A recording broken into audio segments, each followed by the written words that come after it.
उपमुख्यमंत्री एकनाथ शिंदे दरेगाव दौऱ्यावर दुपारी हेलिकॉप्टरने शिंदे दरेगावसाठी रवाना होणार। एकनाथ शिंदेंचा दरेगावी मुक्काम असणार।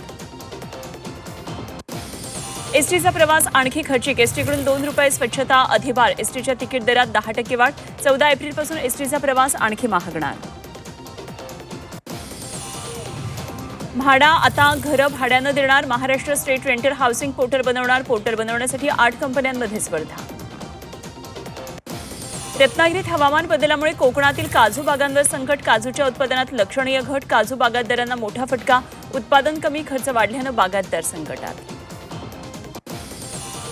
महायुद्धाचा हॉटेल व्यवसायावर परिणाम। पुण्यामधल्या शिरूरमध्ये गॅस सिलेंडर तुटवड्यामुळे हॉटेल व्यवसाय अडचणीत। महायुद्धाचा हॉटेल व्यवसायावर परिणाम। अनेक ठिकाणी डिझेल भट्टीचा वापर।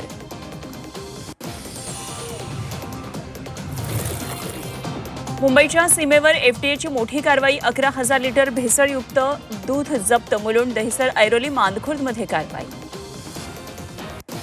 छत्रपती संभाजीनगरमध्ये विवाहितेची आत्महत्या। सासरच्या त्रासाला कंटाळून संपवलं जीवन। पतीसह सासरच्या 7 जणांना पोलिसांकडून अटक। नाशिकमधल्या बहुराष्ट्रीय कंपनीत महिलांवर अत्याचार। 9 गुन्हे दाखल। 6 जणांना अटक। तर हा कॉर्पोरेट जिहादचा प्रकार असल्याचा पडळकरांचा गंभीर आरोप। अमरावती जिल्ह्यातल्या शासकीय तूर हरभरा खरेदी बंद। बारदाना अभावी खरेदी रखडली। शेतकऱ्यांवर खुल्या बाजारात कमी दरानं शेतमाल विक्रीची वेळ। नाफेडकडून हरभरा नोंदणीसाठी मुदतवाढ। ऑनलाईन नोंदणीसाठी शेतकऱ्यांना 15 एप्रिलची मुदत। पणन विभागाचा निर्णय शेतकऱ्यांना दिलासा।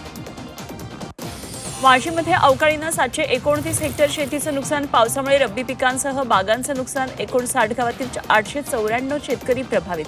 तातडीनं नुकसान भरपाई देण्याची शेतकऱ्यांची मागणी।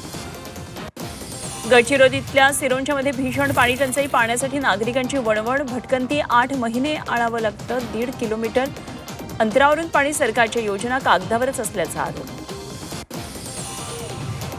अमरावती परतवाडा मार्गावर झाडांची कत्तल। 50हून अधिक झाडांची कत्तल केल्याचा आरोप। वृक्षतोडीमुळे पर्यावरणप्रेमी संतप्त। न्यायालयाच्या आदेशाचं उल्लंघन केल्याचा आरोप। रत्नागिरीतल्या कंत्राटदारांचा काम बंदचा इशारा। योजनेच्या कामाचे पैसे रखडल्यानं आक्रमक। कंत्राटदार संघटनेचा उद्यापासून काम बंदचा इशारा। कंत्राटदार संघटनेकडून जिल्हा प्रशासनाला निवेदन।